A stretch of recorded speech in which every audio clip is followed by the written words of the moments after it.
जिन सत्पुरुष का जिन्होंने संगत संतवाद की स्थापना की,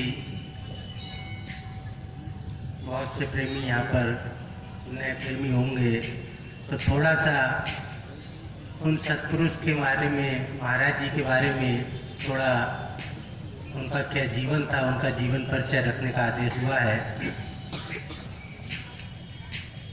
ये उस सत्पुरुष का जीवन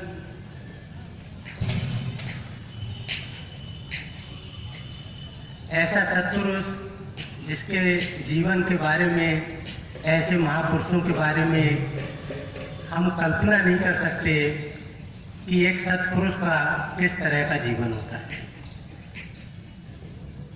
महाराज जी का जन्म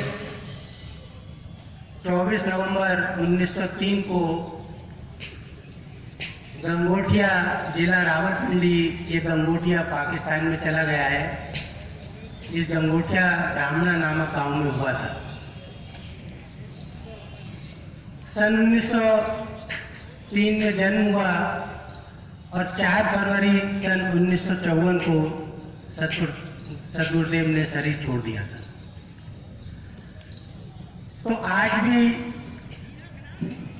कुछ प्रेमी ऐसे रह गए हैं जिन्होंने उस जीवन को देखा था, जिन्होंने महाराज जी का संग किया था, लेकिन वो अब आयु, जो उस आयु के प्रेमी हैं, वो 85-90 साल के कुछ रह गए। तो जो जीवन का दृष्टांत है वो उन प्रेमियों ने अपने सामने देखा उनका आंखों से, और हमने उन प्रेमियों के पास बैठकर उस जीवन के बारे में साक्षात सुना। तो जो जीवन उनका था वो कोई ऐसा नहीं है कि केवल किताबों में पढ़ा गया हो, वो साक्षात उन प्रेमियों ने जीवन देखा, और दास को भी मौका मिला उनके पास बैठकर साक्षात जैसा वो देखते थे वो उसका वर्णन करते थे। और प्रेमियों की जो स्थिति हुआ करती थी, कई प्रेमियों से ऐसी बात हुई कि जब महाराज जी का जहाँ नाम लिया जरा सा और जरा सी बात करने शुरू होते थे तो उनकी सिसकियाँ चालू हो जाती। पूरी बात वो बता नहीं पाते थे। कई बार प्रेमी स्टेज पर रखते थे तो अपनी सिसकियों पर कंट्रोल नहीं कर पाते थे, उनका जीवन बताते बताते, और उनको स्टेज से ही उतरना पड़ता था, कंट्रोल ही नहीं हो पाता। क्या देखा उस जीवन में साक्षात? काफी लंबे समय तक उन प्रेमियों का गुरुदेव से संपर्क रहा, तो क्या सामने देखते थे कि जिस सत्पुरुष के जीवन में ना कुछ खाना,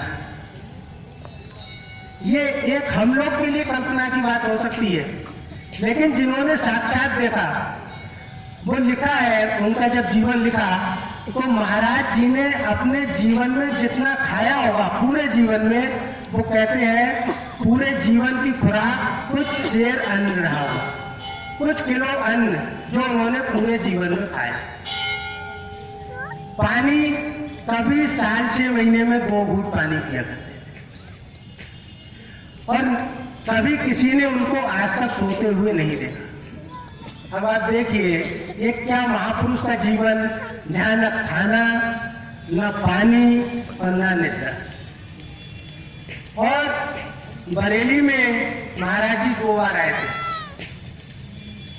बरेली में महाराज जी 2 बार आए थे। यहाँ पर जो सीआई पार्क है, यहाँ पर उनको ठहराया गया था, और एक बार जो बगाई रोड है वहाँ पर एक राधे श्याम का बाग हुआ करता था, वहाँ पर ठहराया, क्योंकि वो शहर में कभी नहीं रुका करते। जब जहाँ कहीं भी जाते थे प्रेमी, उनको शहर के बाहर कहीं जंगल में, कहीं शमशान में, इस तरह उनको ठहराया जाता था। वहाँ पर भी टेंट लगाकर। लेकिन सत्पुरुष की क्या स्थिति थी कि उनकी रात कभी किसी छत के नीचे नहीं कटी। सोना तो दूर, गर्मी, जाड़ा, बरसात, कभी छत के नीचे उनकी रात नहीं। तो ऐसे महापुरुष के जीवन के बारे में ये जवान क्या बयान कर सकते हैं। लेकिन जो ग्रंथों में लिखा है, जो महाराज जी का जीवन परिचय है, उसके अनुसार थोड़ा सा वो लिखा जाता है। सत्पुरुष का जन्म 24 नवंबर 1903 को गंगोटिया ब्राह्मणा नामक गांव में हुआ। इनकी माता का नाम पूज्य माता गणेशी देवी और पिता का नाम पंडित गौरी शंकर हुआ करता था। महाराज जी की जन्म से क्या स्थिति थी? जो एक बालकों वाली स्थिति होती है, जो बालकों वाला जीवन होता है, वो महाराज जी के जीवन में कभी नहीं दिखाई दिया। रात को कई बार ऐसा होता था कि माता की आंख खुलती थी तो देखती थी कि उनका पुत्र जो मंगत जिनका नाम था वो बिस्तर पर बैठे। रात को कभी माता की आंख खुलती थी तो देखती थी कि मंगत राम ध्यान में स्थित है। माता सोचती थी कि शायद ये डर कर उठकर बैठ गया है, तो फिर उनको प्यार से कहती थी सो जा। उनके सामने महाराज जी लेट जाते थे, लेकिन जैसे ही माँ को गहरी नींद आई, महाराज जी को बिस्तर पर बैठ गए। ये 5 वर्ष की अवस्था से ये स्थिति थी। एक बार एक प्रेमी ने पूछा कि महाराज जी, ये काफी बात की बात है, आपके गुरु कौन है? क्योंकि संसार में गुरु की रीति होती है जो इतनी बड़ी बड़ी स्थिति को प्राप्त हुए। तब महाराज जी ने खुद ये कहा था कि बच्चों, पंजाबी भाषा थी, पंजाब की तरफ थी, इनके परमेश्वर, इनके गुरु ईश्वर स्वयं है। और अपना रहस्य खुद खोला, क्योंकि ईश्वर को हम कहाँ जान सकते हैं? ईश्वर को जानने के लिए जो आंखें चाहिए वो हम पर नहीं है। इसलिए रामायण में लिखा कि जानत सोई जिस देहु जनाई। भगवान के लिए भक्त कह रहा है, गोस्वामी तुलसीदास ने लिखा कि आपको वही जान सकता है, जानत सोई जिस देहु जनाई, जिसको आप ही कह दो लो मुझे देख लो, और कोई नहीं जानता। तो महाराज जी ने अपना खुद ही परिचय दिया, खुद ही कहते थे। तो अपना कहा, जब पूछा गुरु कौन है, तो प्रेमी ईश्वर ही इनके गुरु हैं। तो और आगे रहस्य खोला कि जब इनकी 3 वर्ष की आयु थी, तब इनको संसार की पूरी जागृति थी कि संसार क्या है और ईश्वर क्या है।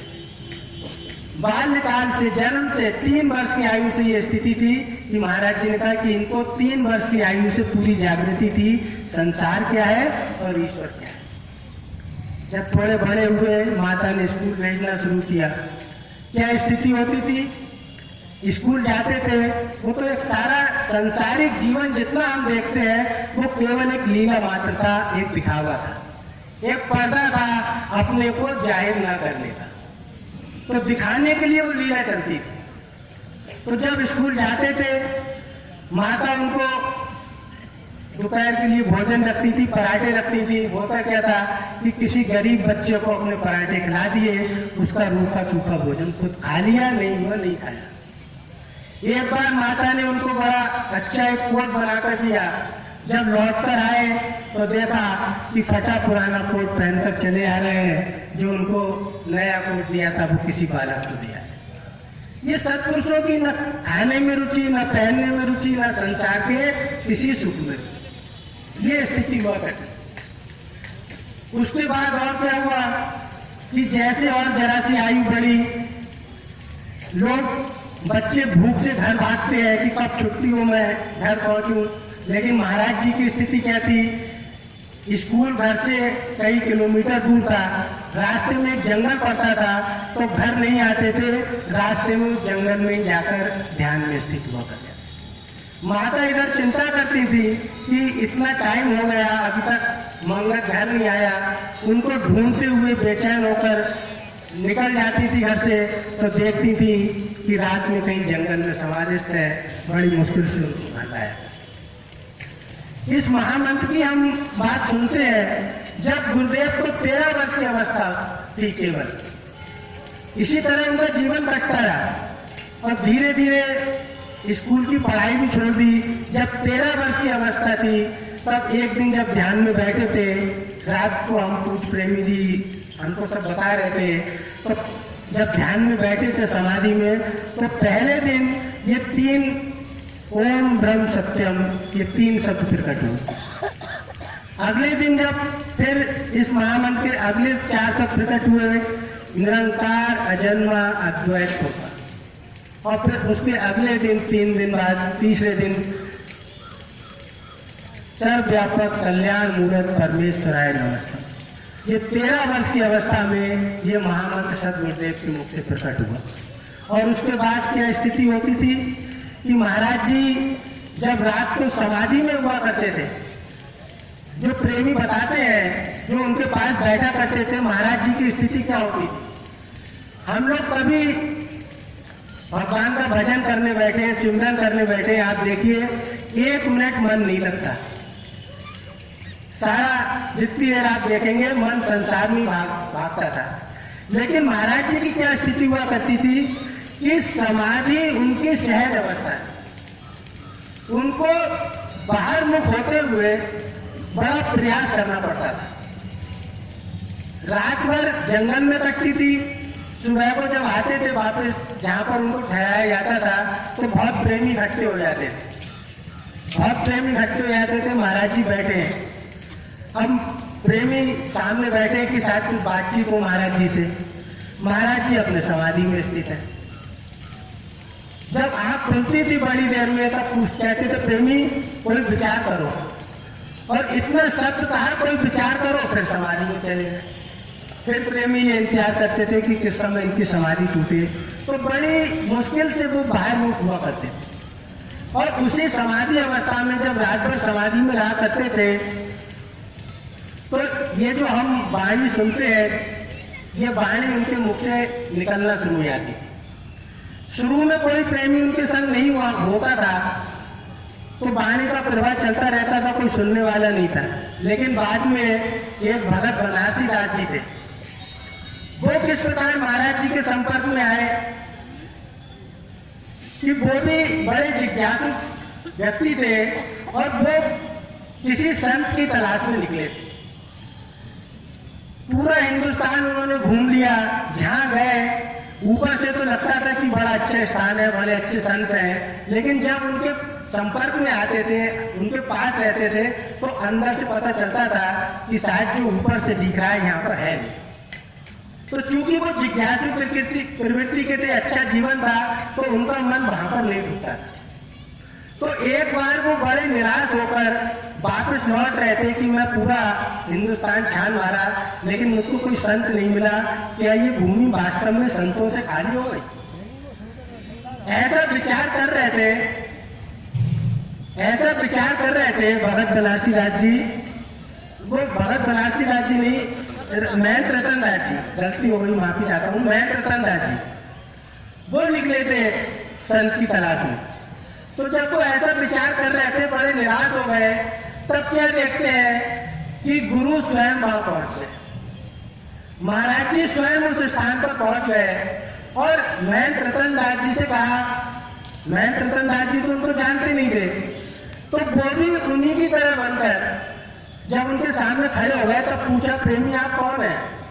तब महाराज जी ने अपना परिचय दिया कि प्रेमी ये किसी संत की तलाश में निकले हैं, लेकिन इनको कहीं पर कोई पूर्ण संत नहीं दिखाई दिया, बड़े निराश हो चुके हैं।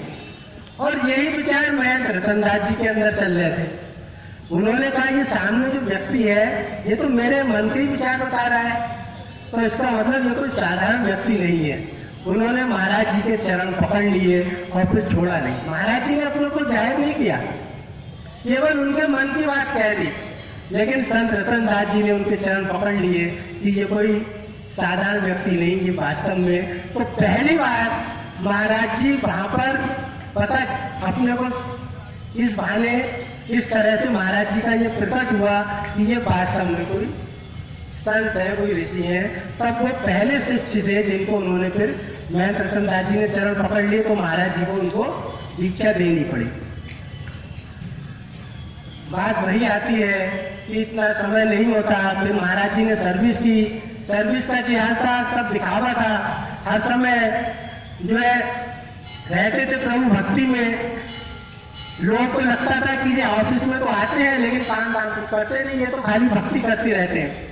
उन्होंने उनकी शिकायत बॉस से कर दी कि ये जो मंगत राम है ये काम दाम तो कुछ करते नहीं है, ये तो ऑफिस में आते हैं केवल भक्ति करते हैं। बॉस ने उनको बुलाया, अधिकारी ने, और उनको पूछा। लेकिन जब उन्होंने उनकी शिकायत की जांच की तो देखा सारा काम पूरा है महाराज जी का।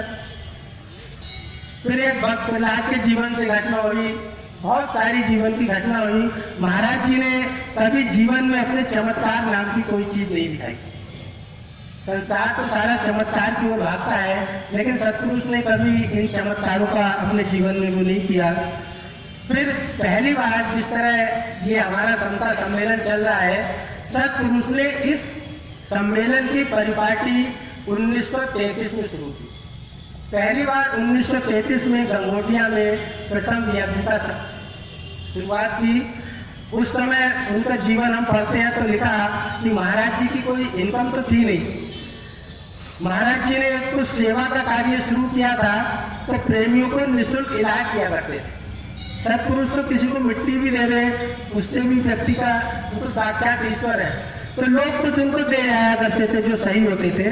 तो जो कुछ पैसा इकट्ठा होता था तो महाराज जी उस सारे पैसे को इस प्रकार का यज्ञ किया करते थे और उस यज्ञ में उस पैसे को खर्च कर दिया करते थे।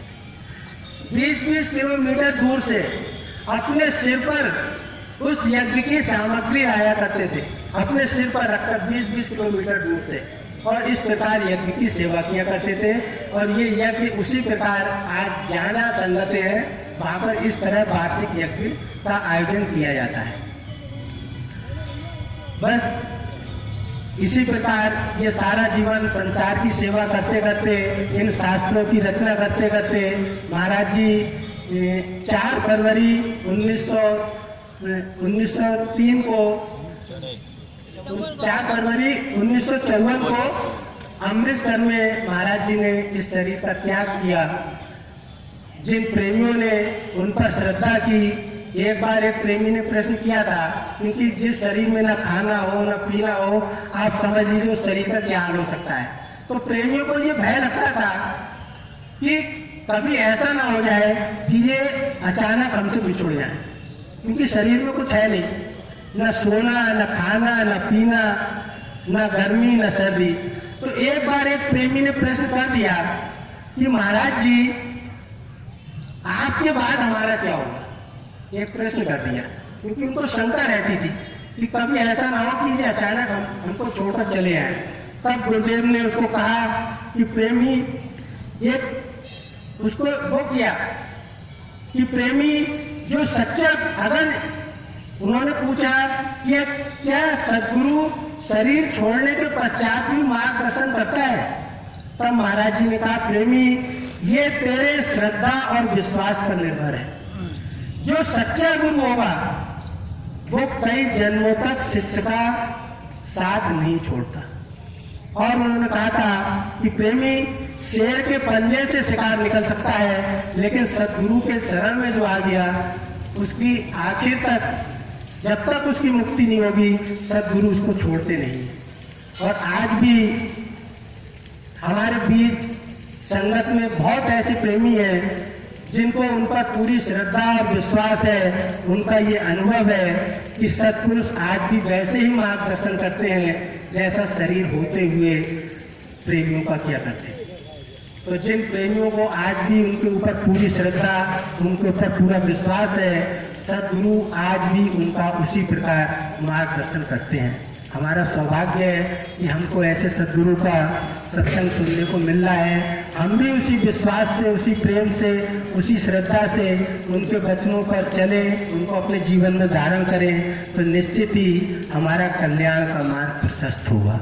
ओम ब्रह्म सत्यम। जो प्रेमी